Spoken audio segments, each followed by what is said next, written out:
ईद उल अज़हा के मौके पर बकरा मार्केट पर कोरोना का असर साफ नज़र आ रहा है।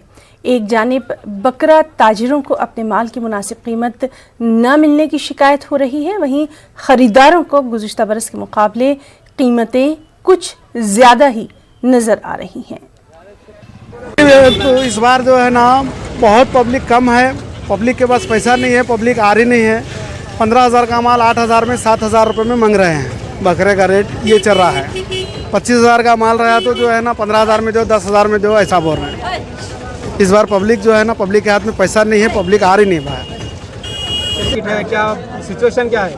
सिचुएशन ऐसी है साहब, बकरा ज़्यादा हो गया, पब्लिक कम हो गई। अब क्या पब्लिक आई भी बोले तो 10,000 का माल 7,000 को मांग रही है। कम से कम रेट बता तो और कम मांग रही है, मगर वहाँ मिल रहा नहीं है, बिक रहा नहीं, ऐसा हो रहा है। सिचुएशन ऐसा कहीं कोई क्या मामला ये क्या साहब, 5 महीने से सब भूखे मरे सो हैं, पैसे नहीं है लोगों ने। लॉकडाउन के हिसाब से क्या है, पैसा नहीं है, पब्लिक के पास कहाँ से लेंगे। वक्त है एक ब्रेक का।